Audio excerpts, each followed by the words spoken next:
दोस्तों, हाल ही में प्रधानमंत्री मोदी ने अमेरिका का दौरा किया है। उधर यूनाइटेड नेशन में भी मीटिंगें चल रही है। उस मीटिंग में चीन ने अपनी इस वीटो का उपयोग करके कुछ ऐसा बवाल खड़ा किया जिससे अमेरिका और भारत दोनों को नुकसान है। यूनाइटेड नेशन जिस चीज के लिए बना है वह काम तो नहीं करता है, लेकिन यूनाइटेड नेशन के जो वीटो धारक देश है वे अपने वीटो के इस्तेमाल से कुछ ना कुछ गलत करते ही रहते हैं।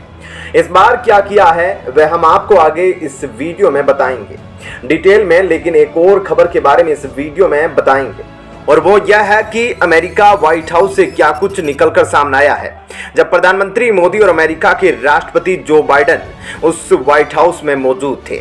दोस्तों, जब 1971 में भारत और पाकिस्तान के बीच में युद्ध हुआ तो उस युद्ध में पाकिस्तान भारत के हाथों पूरी तरह से हार गया, लेकिन बाद में पाकिस्तान ने यह मन बना लिया था कि किसी भी तरह से भारत को युद्ध में हराना है, जिसके चलते पाकिस्तान के दो टुकड़े हुए थे और उसका एक टुकड़ा बांग्लादेश के रूप में सामने आया। इस युद्ध के बाद पाकिस्तान के अंदर रिसर्च की टीम बनाई गई और उनको यह पता लगाने की जिम्मेदारी दी गई कि कैसे पाकिस्तान भारत को हरा सकता है।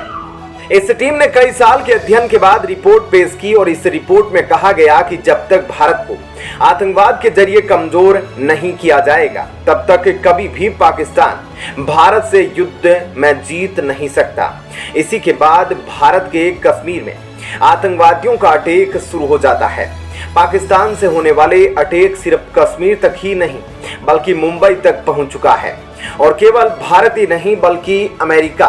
पाकिस्तान के आतंकवादियों के टारगेट पर आ चुका है। उधर पाकिस्तान के आतंकियों को दुनिया भर से प्रतिबंधित करवाने के लिए भारत और अमेरिका ने मिलकर एक प्रस्ताव पेश किया था, लेकिन चीन ने इस प्रस्ताव को अपने वीटो के जरिए खारिज करवा दिया। दरअसल भारत ने 26/11 मुंबई आतंकी हमले के दौरान लश्कर-ए-तैयबा के आतंकवादी साजिद मीर का बहुत बड़ा हाथ था। अब इसी को वैश्विक आतंकवादी के रूप में घोषित करवाने के लिए भारत और अमेरिका ने यूनाइटेड नेशन में संयुक्त रूप से प्रस्ताव पेश किया था, लेकिन चीन की वजह से यह प्रस्ताव खारिज कर दिया गया। लेकिन यह आतंकी दुनिया भर के लिए बहुत बड़ा खतरा है, इसलिए भारत और अमेरिका दोनों कोशिश कर रहे हैं कि इस आतंकवादी को जल्द से जल्द एक्सपोज कर दिया जाए। साथ ही इसे पकड़ने के लिए 15 मिलियन अमेरिकी डॉलर का इनाम भी रखा गया है। वहीं पाकिस्तान की ओर से इस आतंकी को लेकर भी दावा किया गया है कि इसकी मृत्यु हो चुकी है, लेकिन अब चीन में फिर से अपनी वीटो को लगाकर इस आतंकी के पक्ष में पूरी दुनिया को सबूत दे दिया है कि यह आतंकी अभी जिंदा है। वहीं इन सब बातों की वजह से यूनाइटेड नेशन में भारत के सब्र का बांध लगातार टूटता जा रहा है, क्योंकि यह पहली बार नहीं है जब चीन ने किसी आतंकवादी के लिए अपनी वीटो का इस्तेमाल किया हो, बल्कि चीन हमेशा ही अपनी वीटो का गलत इस्तेमाल करके इसी तरह के बड़े बड़े आतंकवादियों को बचा लेता है। अब आपको दूसरी खबर के बारे में बताते हैं। दरअसल अमेरिका के व्हाइट हाउस ने राष्ट्रीय सुरक्षा परिषद के रणनीतिक संचार अधिकारी जॉन किर्बी ने भारत और रूस के बीच क्रूड ऑयल को लेकर बहुत बड़ा स्टेटमेंट दिया है। उन्होंने कहा कि अगर भारत क्रूड ऑयल की खरीदारी कर रहा है तो यह भारत पर निर्भर है। तो वहीं भारत ने शुरुआत में जब रूस से क्रूड ऑयल की खरीदारी करना शुरू की थी तो उस वक्त यूरोपीय और पश्चिमी देशों द्वारा भारत पर प्रतिबंध लगाने की मांग की गई थी, लेकिन भारत इन देशों के प्रतिबंध से नहीं डरा और लगातार क्रूड ऑयल की खरीदारी करता रहा और इसी का नतीजा है कि अब व्हाइट हाउस भी भारत के पक्ष में आ गया है। तो दोस्तों, ऐसे में इस खबर के बारे में आपकी क्या राय है हमें कमेंट करके जरूर बताएं। और अब आपको बताते हैं ऐसी ही एक और बड़ी खबर। दोस्तों, चीन अक्सर भारत की बढ़ती हुई कामयाबी और भारत को डिफेंस क्षेत्र में आगे बढ़ता हुआ देख काफी खौफ में रहता है और अब जो खबर सामने आई है उसमें और भी ज्यादा चीन में अफरा तफरी मच गई है, क्योंकि अब भारत जल्द ही चीन के पड़ोसी देश वियतनाम को 5,000 करोड़ का बहुत बड़ा ऑर्डर देने जा रहा है। ऐसे में क्या है पूरी खबर और भारत आखिर क्या करने जा रहा है, इन सब बातों के बारे में अब आपको थोड़ा डिटेल में बताते हैं। दरअसल भारत वियतनाम को ब्रह्मोस बेचने जा रहा है। इसको लेकर जो डील हुई है उसकी टोटल वर्थ सामने आई है, जिसने सारे के सारे हथियार मार्केट को शॉक कर दिया है, क्योंकि यह डील बताई जा रही है तकरीबन 5,000 करोड़ रुपए की और यह भारतीय इतिहास का आज तक का सबसे बड़ा हथियार सौदा भी बताया जा रहा है,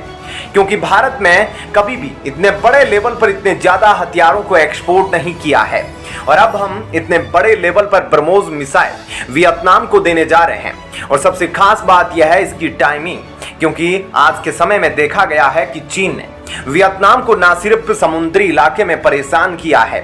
दक्षिणी चीन सागर को लेकर, बल्कि चीन का जो लैंड बॉर्डर है जो वियतनाम के साथ मिलता है वहां पर भी चीनी सेना ने इसी प्रकार की हरकतें की जैसा कि यह भारतीय बॉर्डर पर करते हैं।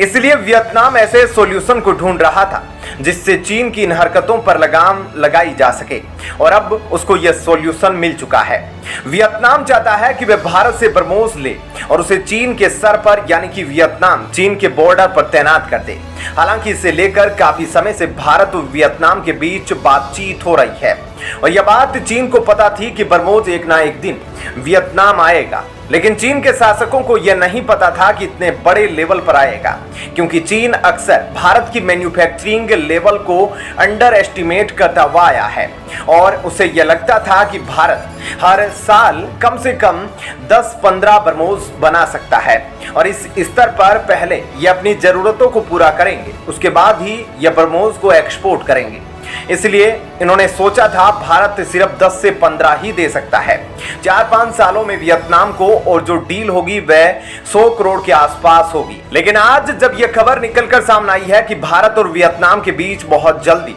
इतनी बड़ी डील होने वाली है और यह कोई छोटी मोटी नहीं होगी, पूरे 5000 करोड़ रुपए की डील होगी, तो इसने चीनियों को हिलाकर रख दिया है। और इससे यह पता चल गया है कि पिछले 2-3 सालों में भारत की डिफेंस मैन्युफैक्चरिंग यानी कि हथियार बनाने की हमारी जो कैपेसिटी थी वह किस लेवल पर पहुंच चुकी है। और यकीन मानिए यह बहुत ही ज्यादा इंप्रेसिव है, क्योंकि अगर आप भूल रहे हो तो आपको बता दें कि अब से कुछ ही महीनों पहले भारत ने फिलीपींस के साथ $350 मिलियन की डील ब्रह्मोस को लेकर ऑलरेडी फाइनल कर दी है और बहुत ही जल्द हम उन्हें भरोसा दिलवाने जा रहे हैं। यानी ऐसे वक्त पर जब हम एक देश को डिलीवर कर रहे हैं उसी समय पर हम दूसरे देश के ऑर्डर लेने जा रहे हैं। ऐसे में आप इस बात से अंदाजा लगा सकते हैं कि भारत की कैपेसिटी अब इस लेवल पर पहुंच चुकी है। हम सारे देशों को एक साथ ब्रह्मोस की डिलीवरी कर सकते हैं और साथ ही अपनी सेना की जरूरत के हिसाब से ब्रह्मोस बना भी सकते हैं। इसी चीज ने चीनी लोगों को नर्वस कर दिया,